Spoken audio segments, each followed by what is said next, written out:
안녕하세요. 전국의 신 유튜브 시청자 여러분, 그리고 할렐루야 교회 뉴신 공동체 회원 여러분, 그동안 건강하셨는지요?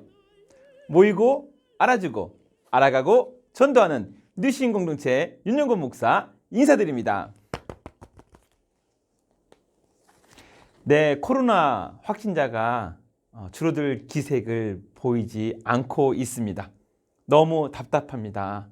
그래서 여러분, 저희 할렐루야 교회 스튜디오도 지금 거의 완성이 돼 가는데요. 대면에서 모이는 날이 점점 일정하게 간격을 유지하면서 멀어지는 것 같아서 너무 답답합니다. 그러나 언젠가 끝은 있을 것입니다. 몇 가지 광고 드리고 허영문 전사님의 찬양과 또 우리 아카이브 찬양대 즐거운 우리 또 하나님의 올려드리는 특성을 듣고요. 그 다음에 말씀에서 만나도록 하겠습니다. 첫 번째 광고는요. 저희가 봄사랑이란 주제로 우리 사진 컨테스트를 했습니다. 많은 분들이 지원해 주셔서 감사하고요. 5호로에 두 면에 실리기 때문에 다 실지 못한 것 같습니다. 한 사람이 하나씩 뽑히기도 하고요. 또 이 지면의 할애 때문에 한 20장 정도인가요? 예, 그 정도만 좀 실리는 것 같더라고요. 그래서 거기 실리지 못한 사진들을 제가 모아서 다음 주에 영상에 넣어서 보내도록 하겠습니다. 참여하신 분들과 참여하신 분들은 또한 이렇게 같이 나눌 수 있는 기회를 드리도록 하겠습니다. 두 번째 광고는 우리 이제 말씀을 이제 주제별로 하다가 이제는 시니어의 삶과 우리가 또 성경책을 연결해서 시작하는 시간을 가지려고 합니다. 그래서 첫 번째 성경책으로는 요나서를 선택했습니다. 오늘부터 3주간 요나를 묵상하면서 우리 시니어의 그 삶을 잘 정돈하는 시간을 갖도록 하겠습니다. 세 번째는 소그룹 시간입니다. 여러분, 소그룹 시간 저희가 모이지 않지만 대면하여 모이는 분들도 있을 거고요. 또 코로나가 확진되고 못 모일 분들이 계시는데 혹시라도 4인 이하에 모이는 분들이 계시다면 나중에라도 저를 불러주시면 제가 가서 커피를 쏘겠습니다. 여러분 꼭 기억해 하셨다가 저를 불러주시면 제가 그날 커피를 결제해 드리도록 하겠습니다. 그러면서 만나는 거죠, 여러분. 예. 일단은 여러분 방역이 낮아지거나 여러분들이 그 수준을 좀 보시면서 저를 불러주시면 되겠습니다. 마지막으로 여러분, 우리 뉴시즌 공동체에 또 도와주고 싶은 분이거나 목적 헌금을 드리고 싶은 분들은 아래의 계좌로 보내주시면 되겠습니다. 자, 허영번 전사님의 찬양과 아카이브 찬양대의 하나님의 특성을 듣도록 하겠습니다.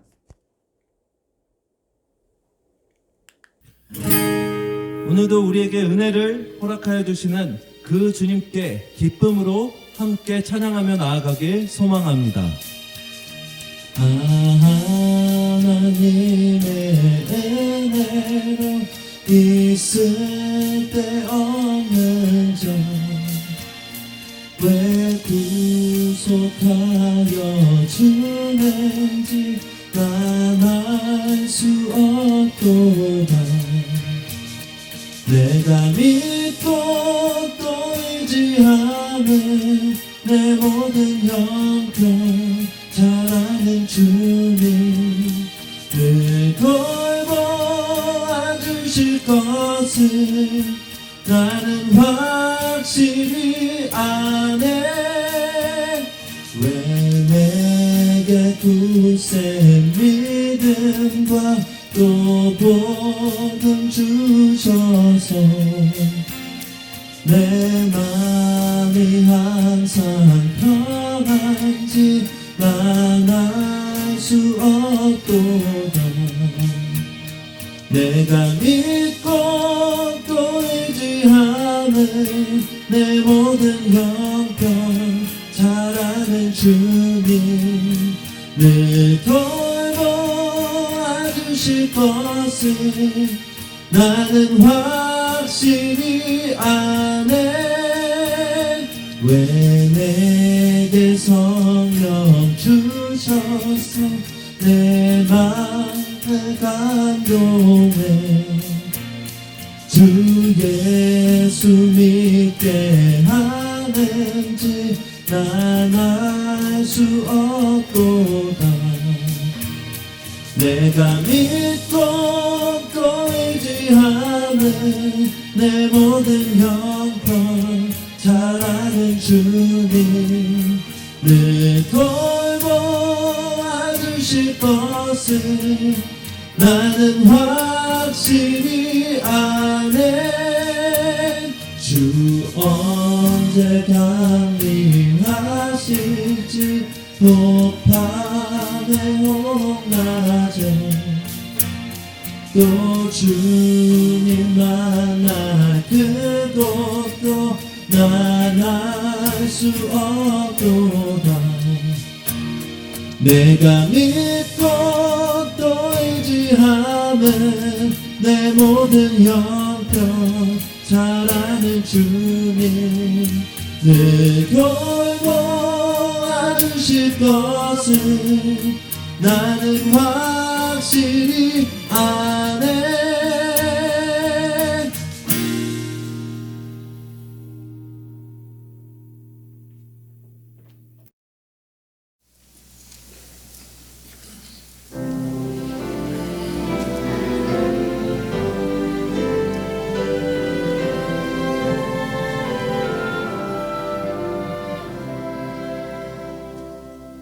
나 어젯밤에 잘 때 한 꿈을 꾸었네.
네, 아카이브 찬양대의 은혜로운 찬송 너무나 감사합니다. 이 곡은 누구나 사랑하고 누구나 사랑받는 성가곡입니다.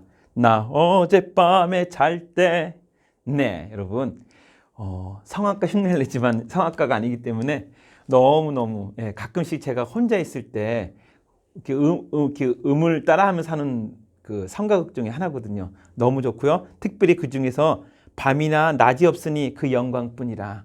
우리의 인생은 밤과 낮이 있습니다. 어떤 사역을 하든 어떤 인생을 살든 우리의 밤과 낮이 있는데 하나님의 나라에서는 밤과 낮이 없고 오로지 하나님의 영광만 찬란하게 빛난다는 그날을 기억하며 이 찬양을 들으면 너무나 좋을 것 같습니다. 여러분 가사가 잘 생각이 안 난다면 잠깐 멈추시고 돌아갔다가 보셔도 되겠습니다. 말씀 진행하도록 하겠습니다. 요나서 1장 1절에서 5절까지의 말씀 읽고 여러분 앞에 나가도록 하겠습니다. 요나서 1장 1절에서 5절까지의 말씀. 여호와의 말씀이 아미따의 아들 요나에게 임하니라. 이르시되 너는 일어나 저 큰 성읍 니느웨로 가서 그것을 향하여 외치라. 그 악독이 내 앞에 상달되었음이니라 하시니라. 그러나 요나가 여호와의 얼굴을 피하려고 일어나 다시스로 도망하려 하여 욥바로 내려갔더니 마침 다시스로 가는 배를 만난지라. 여호와의 얼굴을 피하여 그들과 함께 다시스로 가려고 뱃삭을 주고 배에 올랐더라. 여호와께서 큰 바람을 바다 위에 내리심에 바다 가운데 큰 폭풍이 일어나 배가 거의 깨지게 된지라. 사공들이 두려워하여 각각 자기의 신을 부르고 또 배를 가볍게 하려고 그 가운데 물건들을 바다에 던지니라. 그러나 요나는 배 밑층에 내려가서 누워 깊이 잠이 든지라. 여러분 지금 여러분들의 나이에 모험을 할 수 있겠습니까? 책 하나만 소개해 드릴게요. 지금 화면에 지금 나갈 건데요.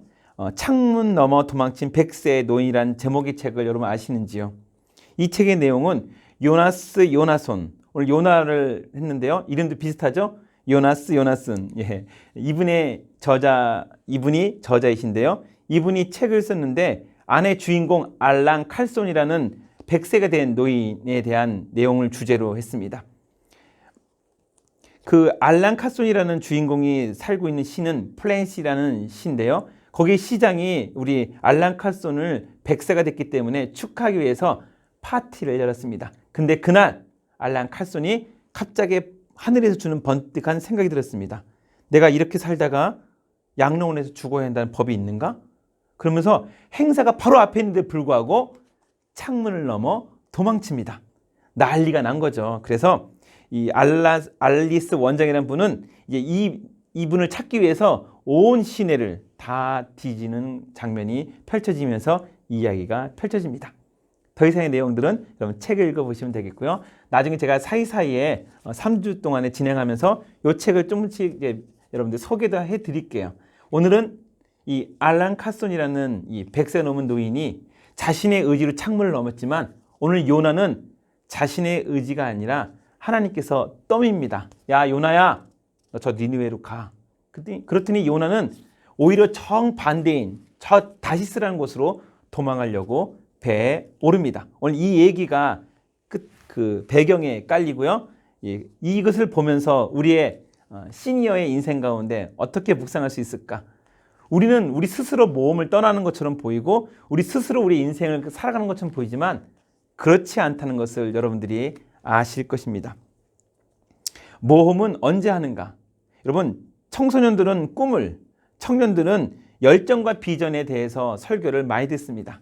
근데 제가 시니어 설교하면서 얻는 교훈은 뭐냐면요. 우리 시니어 설교를 준비하고 묵상하면서는 어렸을 때부터 시작해서 여러분들이 작년의 시제를 다 지나고 70년 동안의 인생들을 정리하는 설교를 제가 해야 된다는 겁니다. 그래서 어느 대상보다도 풍성한 내용과 또한 풍성한 대상과 스펙트럼이 넓다는 거예요. 그래서 저는 너무 즐거워요. 왜냐하면 교육학적으로 설교학적으로도 그렇고 말씀적으로도 그렇고 많이 이 내용이 풍성함과 더불어 이 스펙트럼이 넓기 때문에 준비하는 저조차도 은혜가 됩니다. 어떻습니까? 듣는 여러분들이 더 은혜가 돼야 되는데요. 우리가 만 68세부터 뉴시즌 하는 이유가 있습니다.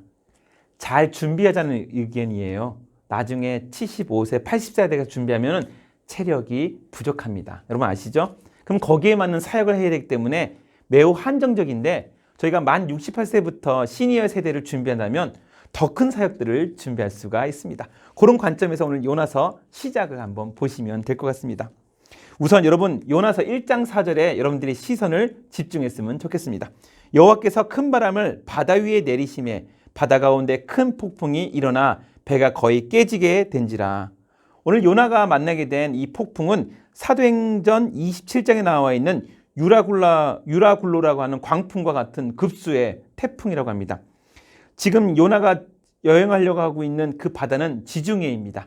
지중해는 따뜻한 이 바람과 이 수증기가 올라가기 때문에 폭풍이 잘 일어납니다. 여러분 태풍이 어디서 나옵니까? 저 밑에 지방에서부터 올라오지 않습니까?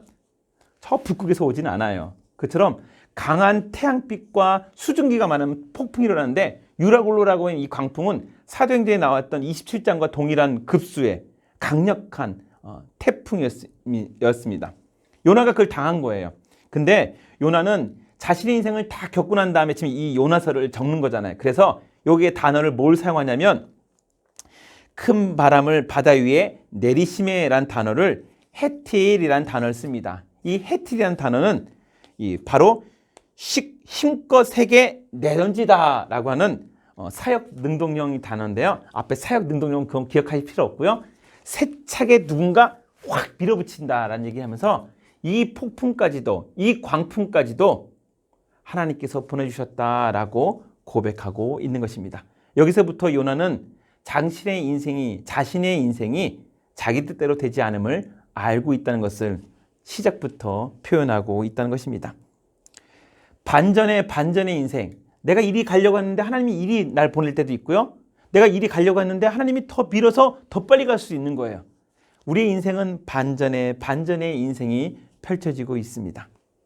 세상에서 자녀를 다 출가 보내고 부부가 행복해 보내면 단지 알았더니 거기서부터 인생의 여행이 또 시작될 수가 있는 것이지요. 어떤 인생이 여러분들 가운데 펼쳐지고 있습니까? 오늘 요나 1장 3절에서 5절의 말씀은 우리의 인생이 하나님의 주권에 있다는 것을 보여주고 있습니다. 그 부분을 다시 한번 볼게요. 그러나 요나가 여호와의 얼굴을 피하려고 일어나 다시스로 도망하려 하여 욥바로 내려갔더니 마침 다시스로 가는 배를 만난지라. 여호와의 얼굴을 피하여 그들과 함께 다시스로 가려고 뱃삭을 주고 배에 올랐더라. 여호와께서 큰 바람을 바다 위에 내리심에 바다 가운데 큰 폭풍이 일어나 배가 거의 깨지게 된지라. 사공들이 두려워하여 각각 자기의 신을 부르고 또 배를 가볍게 하려고 그 가운데 물건들을 바다에 던지니라. 그러나 요나는 배 밑층에 내려가서 누워 깊이 잠이 든지라. 오늘 제가 읽었던 3절과 5절 내용 중에 여러분들이 3절에 내려갔더니 란 단어와 그 다음에 올랐더라, 그 다음에 5절에 내려가서라는 이 세 가지 단어에 여러분들이 집중했으면 좋겠습니다.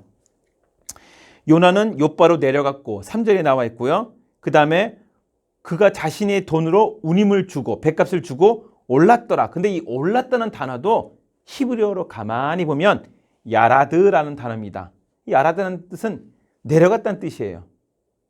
그러니까 배에 내려갔더라라는 뜻인데 우리는 이제 번역할 때 올랐다라고 표현하지만 내려갔다는 뜻으로 단어를 쓰고 있다는 거, 그거 꼭꼭 기억하시고요. 세 번째, 그는 배 밑층으로 내려갔더라. 5절에. 그러니까 위에 앉을 수도 있는데 요나가 자신의 일을 기록하면서 내려갔다를 표현하고요. 오늘 읽지는 않았지만 2장 6절에 그는 바다에 빠져 물고기 뱃속에 산의 뿌리에까지 내려갔더라. 산도 답답한데 그 뿌리까지 내려갔다는 거는 깊이 내려갔다는 거예요. 그래서 이 지금 요나의 시작하는 1장과 2장의 이 본서에 4회에 거쳐 자신의 인생을 내려갔다라고 하는 야라드라는 표현을 쓰고 있습니다. 아까 헤틸은 어떤 행위 자체를 말한다면 야라드는 내려갔다고 하는 이 상태를 보여주는 것 같아요. 나는 계속하여 내 인생대로 도망하고 내 계획대로 가고 있지만 올라가더라도 내려가는 거고 내려가는데 더 내려가고 어디까지? 산의 뿌리까지. 여러분들의 인생은 어떻습니까? 올라가는 것처럼 보입니까? 하나님의 인생과 하나님의 계획과 다르면 야라드가 되고 있는 거예요. 그럼 어떻게 돼요, 목사님? 네, 하나님과 같은 곳을 바라보아야 되는 것입니다. 창문을 넘어 도망친 백세 노인의 주인공은 알란 칼순처럼 갑자기 이런 생각이 들 때가 있지 않습니까? 내가 이렇게 살아야 하는가? 이렇게 살다 죽어야 하는가? 이때가 바로 하나님께서 여러분들에게 네가 지금 야라드 되고 있는지를 보라라고 하는 거예요. 가끔씩 여러분 가만히 있을 때 하나님께서 그런 메시지가 있지 않습니까? 내가 이렇게 살아야 되는가? 내가 이렇게 마무리해야 되는가? 우리 모두에게는 사명이 있다는 것을 절대로 놓치면 안 됩니다. 그래서 우리는 사명이 끝날 때까지 절대로 하나님께서 우리를 데려가지 않습니다. 선물에 한번 비유했으면 좋겠어요. 좋은 선물을 보면 포장까지 이쁘더라고요. 그래서 그 포장까지 이쁜데 더 명품은 안에를 보면은 그 안에 내용물까지도 잘 꾸며놨더라고요. 그래서 인생의 마무리가 70, 80이 한창을 넘어선 분부터 준비하는 것이 아니라 처음에 했다시피 만 68세부터 뉴신이 시작되는 이유는 우리가 힘과 여력이 있을 때 우리의 노년을 잘 준비하자는 거예요. 그래서 이 70 중반을 넘어선 80이 넘어선 우리 뉴신 회원들은 이제 인생의 포장을 잘하면 되는 거고요. 만 68세 이제 접어든 뉴신 회원들은 명품을 뜯고 난 다음에 그 안에 내용물이 좋은 것처럼 지금부터 건강과 브레인과 또한 정서와 다음 세대를 위해서 준비하는 것들을 준비하셔야 됩니다. 저는 고품격 뉴시즌 사역을 꿈꾸고 있습니다. 어떤 복지와 어떤 특강만 집중하는 것이 아니라 여러분들의 뼛속까지 하나님의 고품격이 있는 그런 시니어의 인생들이 되기를 소망하기 때문에 만 68세 전부터 준비하면 좋은 것입니다. 그래서 모든 사역 중에 주니어 뉴시즌 사역도 준비하고 있지 않습니까? 예, 그래서 우리의 명품 시대, 신중년 시대라고 해서 지난번에 한번 강의를 연 적이 있었는데요. 그것도 그거의 일환인 거예요. 만 68세 전부터 60세부터 우리가 뉴시즌에 들어가고 싶어서 소망이 있어야 되는 거예요. 막 서로 뉴시즌에 안 들어오려고 늦게 들어오는 것이 아니라 우리가 뉴시즌 세대가 똑바로 잘 포장되어 가는 삶이 살고 있다면, 하나님의 인생에 맞게 포장되어 가는 삶을 살고 있다면 서로 들어오려고 할 거예요. 여러분, 번호표를 뽑아서 오는 뉴시즌 회원들이 되었으면 좋겠습니다. 확실합니다. 우리가 제대로 살고 있고 제대로 가고 있다면 많은 여러분들의 후배들이 뉴시즌 공동체에 와서 선한 사역들을 더 할 수 있을 것 같아요. 오늘 요나의 헤틸이라는 단어와 야라드라는 단어를 사용했는데요. 하나님께서 힘껏 내치어서 오는 그런 비바람을 맞는 인생이 아니라, 내가 열심히 갔지만 야라드 가는 인생이 아니라 하나님만 바라보고 하나님의 손에 의해서 들림받을 수 있는 귀한 여러분들의 인생 되시기를 주님의 이름으로 축원드립니다. 기도하겠습니다. 하나님 감사합니다. 헤틸과 야라드 같은 인생이 아니라 고품격 인생, 고품격 시니어의 삶을 살 수 있도록 우리 뉴시즌 공동체를 축복하여 주시옵소서. 예수님의 이름으로 기도드리옵나이다. 아멘. 모이고 알아주고 알아가고 전도하는 뉴시즌 공동체 윤영호 목사 여기서 인사드립니다. 한 주간 꼭 건강하십시오.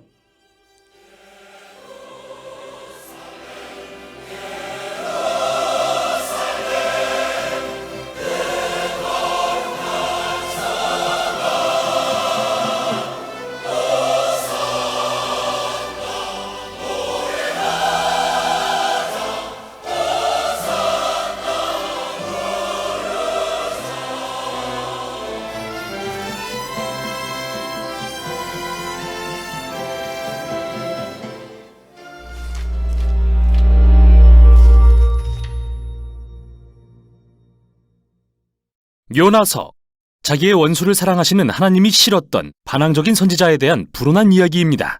요나서는 구약의 선지서 중에서 독특한데요. 보통 선지서들은 선지자를 통해 선포된 하나님의 말씀을 기록한 데 반해 이 책은 선지자가 한 말 대신 선지자에 대한 이야기를 기록했기 때문이죠. 정말 얄밉고 형편없는 선지자에 대해 말이죠. 요나는 구약의 다른 곳에서 딱 한 번 등장합니다. 이스라엘 최악의 왕 중 하나인 여로보암 2세가 통치할 때인데요. 요나는 왕의 편을 들면서 그가 전투에서 이겨 이스라엘 북방 경계에 있는 영토를 모두 되찾을 것이라고 예언했죠. 그런데 중요한 사실은 아모스 역시 여로보암 2세에 대해 예언을 했다는 건데요. 그는 요나와는 달리 여로보암이 너무나 끔찍한 왕이라서 그 영토를 모두 잃을 것이라고 말했습니다. 그래서 우리는 이 책이 시작하기도 전에 요나의 성품에 대해 의심하게 됩니다. 요나서는 아름다운 구조를 이루고 있으며 문학적인 대칭과 균형이 뛰어나죠. 1장과 3장은 요나가 이방인들을 만나는 이야기인데요. 먼저는 선원들을 만나고 다음은 요나가 증오하는 원수인 니느웨 사람들과 만납니다. 그리고 각 부분은 요나의 이기심과 이방인들의 겸손과 회개를 희극적으로 대조하여 보여주죠. 2장과 4장은 요나의 기도를 담고 있는데요. 하나는 일종의 회개 기도이고 다른 하나는 하나님이 지나치게 좋은 분심을 못마땅히 하는 기도입니다. 이런 세심한 구성만큼이나 이 책은 독특한 서술 방식을 가지고 있는데요. 이 이야기에는 무척 전형적인 인물들이 등장하지만 역설적이게도 그들은 우리의 기대와는 정반대로 행동합니다. 먼저 하나님의 사람인 선지자가 등장하지만 그는 반항적이고 하나님을 싫어합니다. 그런데 정말 부도덕할 것 같은 선원들은 오히려 유순하고 회개하는 마음으로 하나님 앞에 겸손히 나아오지요. 또 세상에서 가장 강력하고 잔인한 제국의 왕은 어떤가요? 그는 요나의 5마디뿐인 설교를 듣고 하나님 앞에 자신을 낮춥니다. 심지어 왕의 소떼마저 회개하죠. 이런 종류의 이야기를 우리는 풍자라고 부릅니다. 이는 극단적인 상황에 놓인 잘 알려진 인물들에 대한 이야기인데요. 유머와 반어법을 사용해 그들의 어리석음과 성격적 결함을 비판하죠. 그럼 이제부터 이야기를 자세히 들여다보도록 하겠습니다. 이야기는 하나님이 요나에게 이스라엘의 적국인 아수르의 수도 니느웨로 가서 그들의 죄악과 불의를 질책하라는 임무를 주시는 걸로 시작합니다. 그런데 요나는 동쪽 니느웨로 가는 대신 반대 방향으로 향합니다. 그리고 가능한 한 가장 먼 서쪽 다시스로 향하는 배를 발견합니다. 여기서 드는 질문은 바로 왜냐는 건데요. 왜 요나는 도망칠까요? 두려운 걸까요? 단지 니느웨 사람들이 싫은 걸까요? 아직 그 이유는 안 나옵니다. 어쨌든 하나님의 사람이 하나님으로부터 도망가려고 합니다. 그는 이방 선원들이 가득한 배에 올라타고는 배 밑창으로 내려가 누워서 깊이 잠이 듭니다. 그러자 하나님은 큰 폭풍을 보내 그분의 선지자를 깨우시죠. 그때 역설적으로 가판 위의 선원들은 멀쩡하게 깨어서 무슨 일이 일어나고 있는지 다 깨닫고 있고요. 그들은 이 상황이 신의 능력에 의한 거라는 걸 분별할 줄 압니다. 그래서 그들은 제비를 뽑아 요나가 문제의 장본인이라는 것을 알아낸 뒤 그에게 자신이 누구인지 설명하라고 요구하자 요나는 종교적인 말들을 주절주절 늘어놓습니다. 나는 히브리 사람이요 바다와 육지를 지으신 하나님을 경외하는 사람이요 라고 말이죠. 이 얼마나 우스운 일입니까? 그래요. 하나님은 분명 바다와 육지를 만드셨죠. 그렇다면 요나는 이런 하나님께로부터 배를 타고 도망갈 만큼 멍청한 걸까요? 선원들이 요나에게 그들이 무엇을 해야 할지 묻자 그는 나를 바다에 던져 죽이시오 라고 말합니다. 언뜻 듣기에는 숭고해 보이지만 생각해보면 이는 요나의 가장 이기적인 행동임을 알 수 있죠. 니느웨로 가는 걸 피할 그보다 좋은 방법이 있었을까요? 결국 그는 선원들이 자신을 죽이도록 해서 죄 없는 이들의 손에 피를 묻히도록 했던 겁니다. 물론 그들은 내키지 않았지만 어쩔 수 없었고 요나를 바다에 던지면서도 하나님께 회개합니다. 폭풍은 잠잠해졌고 그들은 이제 이스라엘의 하나님을 경외하게 되었죠. 요나와 달리 선원들은 진정으로 하나님을 경배한 겁니다. 그러자 하나님은 니느웨로부터 도망치려던 요나의 계획을 꺾으시고 가라앉던 요나를 위해 기이한 바닷속의 무덤을 준비하셨는데요. 바로 큰 물고기의 뱃속이었죠. 만일 이게 정상적인 상황이었다면 요나는 틀림없이 죽었겠죠. 하지만 이 이야기에서는 모든 게 뒤바뀝니다. 바다 및 요나의 죽음은 도리어 그가 다시 생명을 얻는 통로가 되는데요. 이 짐승의 뱃속에 갇힌 요나가 기도하기 시작합니다. 엄밀히 말해서 그는 하나님께 회개하지는 않지만 대신 자신을 버리시지 않은 것을 감사드립니다. 그리고 이제부터 어떤 상황에서든 하나님께 순종하겠다고 서원합니다. 그러자 하나님의 응답이 참 재밌는데요. 물고기가 요나를 육지로 토해내게 하신 겁니다. 그리고 하나님은 다시 한번 요나에게 니느웨로 가서 외치라고 명하시고 요나는 그렇게 합니다. 니느웨는 거대한 성읍이었기 때문에 다 돌아보려면 며칠을 걸어다녀야 했는데요. 도착한 첫날 요나는 이런 말씀을 전합니다. 40일이 지나면 니느웨가 무너질 것이다. 히브리어로는 5개의 단어인데요. 그의 설교는 매우 짧고 또 이상합니다. 무엇이 빠졌는지 살펴보면 니느웨 사람들의 죄가 무엇인지, 그들이 어떻게 반응해야 하는지, 누가 그들을 무너지게 할 것인지, 그리고 무엇보다 눈에 띄는 건 하나님에 대한 언급이 없다는 거죠. 대체 어떻게 된 걸까요? 요나가 일부러 최소한의 정보만 전달한 것일까요? 마치 자신의 예언을 자신 스스로 방해하려고 하는 것 같습니다. 니느웨가 반드시 멸망하도록 말이죠. 요나는 아무 노력도 수고도 하지 않습니다. 하지만 그의 동기가 무엇이든 간에 그의 계획대로 되지 않습니다. 왜냐하면 그가 이 5마디 설교를 하자마자 니느웨 왕과 그의 소떼를 포함한 성읍 전체가 슬퍼하며 잿더미에 앉아 회개하기 때문이죠. 이렇게 또 한 번 악한 이방인들이 도리어 하나님의 말씀에 반응하는 모습을 보여줍니다. 그분의 선지자보다 더 말이죠. 그래서 하나님은 니느웨 사람들을 용서하시고 그 성읍에 재앙을 내리지 않으십니다. 자, 이제 이 이야기가 얼마나 기발한지 알 수 있는 부분입니다. 요나의 짧은 설교의 마지막 단어인 무너지리라는 정확히는 뒤집어진다는 뜻인데 이는 마치 소돔과 고모라의 경우처럼 성읍이 전복되고 파괴될 것이라는 말도 되지만 무언가가 변하다, 즉 뒤집히거나 정반대로 달라진다는 의미로도 사용될 수 있습니다. 그러니 우습게도 요나의 예언은 결국 실제가 됩니다. 그가 의도한 대로는 아니지만 니느웨가 정말 뒤집어진 것이죠. 그들의 회개와 하나님의 자비를 구하는 기도를 통해서 말이죠. 이제 마지막 장에서 모든 이야기들이 하나로 모여집니다. 요나는 머리끝까지 화가 나서 두 번째 기도를 드리는데요. 먼저 하나님께 자신이 1장에서 도망갔던 이유를 말합니다. 두려워서가 아니라 오히려 하나님이 얼마나 자비로운 분이신지 알았기 때문이라고 말이죠. 그리고 요나는 대단하게도 출애굽기에서 하나님이 스스로 자신을 설명하신 내용을 인용해 도리어 그분을 모욕합니다. 하나님은 자비로우셔서 이 악독한 니느웨 사람들마저도 용서할 뿐이라는 걸 안다고 말이죠. 요나의 말에서 진절머리가 난 게 느껴지네요. 그는 대화를 끊고 하나님께 그냥 그 자리에서 자신을 죽여달라고 말합니다. 그의 원수를 용서하시는 하나님을 따르느니 차라리 죽는 게 낫다면서요. 다행히 하나님은 요나의 원대로 해주지는 않으시고 내가 화를 내는 것이 옳으냐고 물어보십니다.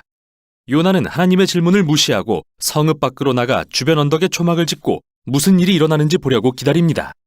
혹시 아나요? 니느웨 사람들이 회개한 걸 도로 뉘우치고 멸망하게 될지. 그때 정말 이상한 일이 일어납니다. 하나님이 박넝쿨로 요나를 위해 그늘을 만들어주시고 그는 매우 좋아합니다. 그런데 이번엔 하나님이 작은 벌레를 보내 넝쿨을 갉아먹게 하시고 뜨거운 태양빛 아래 그늘을 잃은 요나는 다시 하나님께 한번 자신을 죽여달라고 간청하죠.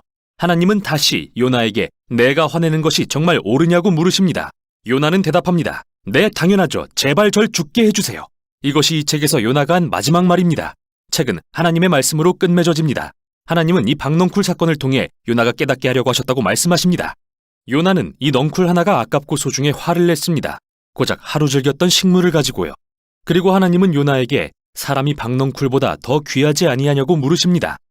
내가 박넝쿨을 아낀 것처럼 하물며 이 큰 성읍 니느웨와 그곳에 사는 갈 길을 잃은 수천 명의 사람들과 소떼까지도 내가 아끼지 아니하겠냐고 말이죠. 이 책은 이렇게 하나님께서 요나에게 그의 원수에게 자비를 베풀어도 되는지 허락을 구하시는 듯한 모습으로 끝나는데요. 요나의 대답은 뭐였을까요? 책에는 나오지 않습니다. 그게 핵심이 아니기 때문이죠. 핵심은 이 책이 여러분에게 불편한 질문을 던지고 있다는 것입니다. 그리고 하나님의 질문은 사실 독자인 여러분을 향하고 있는 것이죠. 당신은 하나님이 당신의 원수마저도 사랑하신다는 사실이 받아들여지나요? 이렇게 이 책은 독자를 향해 거울을 비춥니다.